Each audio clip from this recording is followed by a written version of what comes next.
ಕೋಲ್ಕತ್ತಾ ಸರ್ಕಾರಿ ಮತ್ತು ಅನುದಾನಿತ ಶಾಲೆಗಳ ಮಧ್ಯಾಹ್ನದ ಬಿಸಿಯೂಟದಲ್ಲಿ ಇನ್ಮುಂದೆ ಮೊಟ್ಟೆ ಇರೋದಿಲ್ಲ. ಬಿಸಿಯೂಟದಿಂದ ಮೊಟ್ಟೆಗಳನ್ನು ತೆಗೆದುಹಾಕೋಕೆ ಪಶ್ಚಿಮ ಬಂಗಾಳದ ಬಿಜೆಪಿ ಸರ್ಕಾರ ನಿರ್ಧರಿಸಿದೆ. ಇಸ್ಕಾನ್ ಸಂಸ್ಥೆ ಬಿಸಿಯೂಟ ಪೂರೈಕೆಯ ಜವಾಬ್ದಾರಿ ವಹಿಸಿಕೊಂಡ ಬೆನ್ನಲ್ಲೇ ಈ ಬದಲಾವಣೆ ತರಲಾಗಿದೆ. ಆದರೆ ಮೊಟ್ಟೆಯಂತಹ ಪ್ರಮುಖ ಪೋಷಕಾಂಶಯುಕ್ತ ಆಹಾರವನ್ನ ಬಿಸಿಯೂಟದಿಂದ ತೆಗೆದುಹಾಕ್ತಿರೋದು ಮಕ್ಕಳ ಪೌಷ್ಟಿಕಾಂಶದ ಮೇಲೆ ಪರಿಣಾಮ ಬೀರಬಹುದು ಅಂತ ಹಲವರು ಕಳವಳ ವ್ಯಕ್ತಪಡಿಸಿದ್ದಾರೆ.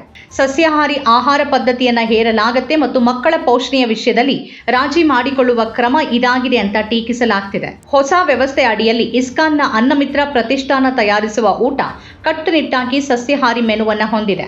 ಇಸ್ಕಾನ್ ಕೋಲ್ಕತ್ತಾ ವಕ್ತಾರ ರಾಧಾ ರಾಮನ್ ದಾಸ್ ಪ್ರಕಾರ ಊಟದಲ್ಲಿ ಮೊಟ್ಟೆಗಳ ಬದಲಿಗೆ ಪನೀರ್, ರಾಜ್ಮಾ, ಸೋಯಾಬೀನ್, ದ್ವಿದಳ ಧಾನ್ಯಗಳು ಮತ್ತು ಇತರ ಸಸ್ಯಾಹಾರಿ ಪ್ರೋಟೀನ್ ಭರಿತ ಪದಾರ್ಥಗಳನ್ನು ನೀಡಲಾಗುತ್ತೆ. ಇಸ್ಕಾನ್ ಈಗಾಗಲೇ 8 ರಾಜ್ಯಗಳು ಮತ್ತು 22 ನಗರಗಳಲ್ಲಿ ಇದೇ ರೀತಿಯ ಮಧ್ಯಾಹ್ನದ ಊಟ ಪೂರೈಸ್ತಾ ಇದೆ. ದೇಶಾದ್ಯಂತ ಸುಮಾರು 12 ಲಕ್ಷ ವಿದ್ಯಾರ್ಥಿಗಳಿಗೆ ಊಟ ಒದಗಿಸುತ್ತಿದೆ ಅಂತ ಅವರು ಹೇಳಿದ್ದಾರೆ. ಪಶ್ಚಿಮ ಬಂಗಾಳದಲ್ಲಿ ಈಗಿದ್ದ ವ್ಯವಸ್ಥೆ ಅಡಿಯಲ್ಲಿ ಶಾಲಾ ದಿನಗಳಲ್ಲಿ ವಿದ್ಯಾರ್ಥಿಗಳಿಗೆ ಸಾಮಾನ್ಯವಾಗಿ ವಾರಕ್ಕೊಮ್ಮೆ ಅನ್ನ, ಬೇಳೆ ಮತ್ತು ಆಲೂಗಡ್ಡೆ ಸಾಂಬಾರಿನ ನಿಯಮಿತ ಊಟದ ಜೊತೆಗೆ ಮೊಟ್ಟೆ ನೀಡಲಾಗ್ತಿತ್ತು. ಕೆಲ ಶಾಲೆಗಳು ಶಿಕ್ಷಕರು ಸಂಗ್ರಹಿಸಿದ ಹೆಚ್ಚುವರಿ ಹಣ ಬಳಸಿಕೊಂಡು ಆಗಾಗ ಕೋಳಿ ಅಥವಾ ಮೀನನ್ನು ಕೂಡ ಮಕ್ಕಳಿಗೆ ಒದಗಿಸ್ತಿದ್ವು. ಆದರೆ ಮೊಟ್ಟೆಗಳನ್ನು ಸೇವಿಸದ ವಿದ್ಯಾರ್ಥಿಗಳಿಗೆ ಪರ್ಯಾಯ ಆಯ್ಕೆ ಇತ್ತು. ಆದರೆ ಹೊಸ ವ್ಯವಸ್ಥೆ ಈಗಿನ ಈ ಮೆನು ಬದಲಿಗೆ ಪೂರ್ತಿಯಾಗಿ ಸಸ್ಯಾಹಾರಿ ಪದಾರ್ಥಗಳನ್ನು ನೀಡುತ್ತೆ. ಈ ಕ್ರಮದ ಬಗ್ಗೆ ತೀವ್ರ ಟೀಕೆ ವ್ಯಕ್ತವಾಗಿದೆ.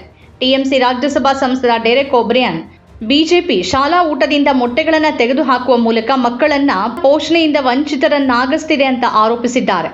ಬಿಜೆಪಿ ಸಸ್ಯಾಹಾರವನ್ನು ಹೇರ್ತಿದೆ ಅಂತ ಅವರು ಆರೋಪಿಸಿದ್ದು, ಪಶ್ಚಿಮ ಬಂಗಾಳ ಇದನ್ನು ತಿರಸ್ಕರಿಸುತ್ತೆ ಅಂತ ಹೇಳಿದ್ದಾರೆ. ಹಿರಿಯ ವಕೀಲ ಸಂಜಯ್ ಘೋಷ್ ಕೂಡ ಈ ಕ್ರಮವನ್ನು ಟೀಕಿಸಿದ್ದಾರೆ.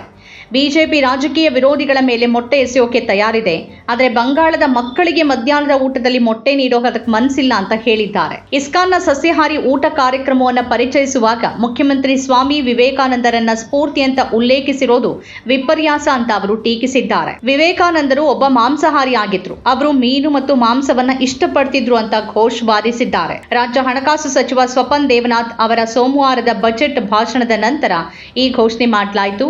ಅವರು ಕೋಲ್ಕತ್ತಾ ಮುನ್ಸಿಪಲ್ ಕಾರ್ಪೊರೇಷನ್ ಪ್ರದೇಶದಡಿಯಲ್ಲಿನ ಶಾಲೆಗಳಲ್ಲಿ ಇಸ್ಕಾನ್ ಊಟ ಒದಗಿಸುವುದಾಗಿ ಹೇಳಿದರು. ರಾಷ್ಟ್ರೀಯ ಆಹಾರ ಭದ್ರತಾ ಕಾಯ್ದೆ 2013ರ ಅಡಿಯಲ್ಲಿ 8ನೇ ತರಗತಿಯವರೆಗಿನ ವಿದ್ಯಾರ್ಥಿಗಳಿಗೆ ಮಧ್ಯಾಹ್ನದ ಊಟ ಕಾನೂನುಬದ್ಧ ಅರ್ಹತೆಯಾಗಿದೆ. ಊಟದಲ್ಲಿ ಕನಿಷ್ಠ 450 ಕ್ಯಾಲೋರಿಗಳು ಮತ್ತು 8 ರಿಂದ 10 ಗ್ರಾಂ ಪ್ರೋಟೀನ್ ಸೇರಿದಂತೆ ನಿಗದಿತ ಪೌಷ್ಟಿಕಾಂಶ ಒದಗಿಸಬೇಕು ಅನ್ನೋ ಮಾನದಂಡಗಳಿವೆ.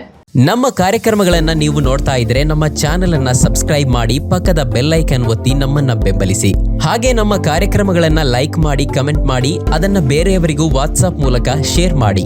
ನೀವು ಹೀಗೆ ಮಾಡಿದಾಗ ನಮ್ಮ ಚಾನೆಲ್ ಮತ್ತಷ್ಟು ಜನರಿಗೆ ತಲುಪಲು ನೀವು ನಮ್ಮೊಂದಿಗೆ ಸಹಕರಿಸಿದ ಹಾಗಾಗುತ್ತೆ. ಇದು ನೀವು ಯಾವುದೇ ಖರ್ಚಿಲ್ಲದೆ ಕೆಲವೇ ಸೆಕೆಂಡುಗಳಲ್ಲಿ ನೀಡಬಹುದಾದ ಸಹಕಾರ. ಧನ್ಯವಾದಗಳು.